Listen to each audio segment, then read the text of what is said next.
लोकशाहीचा बुलंद आवाज, रिपब्लिकन वार्ता, महाराष्ट्र। छत्रपती संभाजीनगर जिल्ह्यातील समृद्धी महामार्गाच्या पुलाखाली सापळा लावून गावठी गट्ट्यासह आरोपी पकडलाय।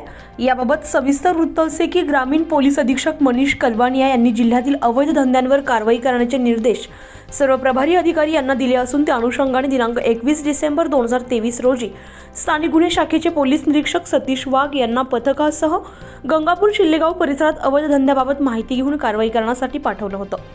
यावेळी पथकातील पोलीस उपनिरीक्षक भगतसिंग दुल्लत यांना गोपनीय बातमीदारामार्फत अशी माहिती मिळाली की वैरागड फाट्याकडून एक इसम लासूर स्टेशनकडे पायी येत आहे आणि त्याच्याजवळ गावठी कट्टा आहे अशी माहिती मिळाली आहे। या माहितीच्या आधारे पोलीस उपनिरीक्षक भगतसिंग दुल्लत आणि त्यांच्या पथकानं लासूर स्टेशन ते देवगाव जाणाऱ्या रोडला समृद्धी महामार्गाच्या पुलाच्या खाली सापळा लावून लपून बसले। तेव्हा मिळालेल्या माहितीच्या वर्णनाचा इसम पायी चालत येत असताना पोलिसांच्या नजरेस पडला।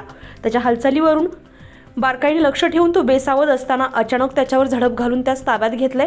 तसेच त्याला विश्वासात घेऊन विचारपूस केली असता त्याने त्याचं नाव अक्रम मनसूर शहा वर्ष 23 राहणार सनव तालुका गंगापूर असं सांगितलंय।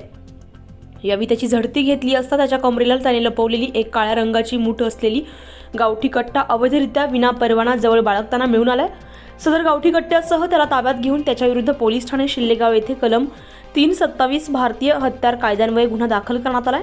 नमूद कारवाई ही ग्रामीण पोलीस अधीक्षक मनीष कलवानिया, अप्पर पोलीस अधीक्षक सुनील कृष्णा लांजेवार यांच्या मार्गदर्शनाखाली पोलीस निरीक्षक सतीश वाघ, पोलीस उपनिरीक्षक भगतसिंग दुल्लत, पोलीस अंमलदार नामदेव शिरसाट, दीपेश नागझरे, संजय घुगे, वाल्मिक निकम, अशोक वाघ, संजय तांदळे, योगेश तरमाळे यांनी केली आहे। तर पुढील तपास शिल्लेगाव पोलीस करतात।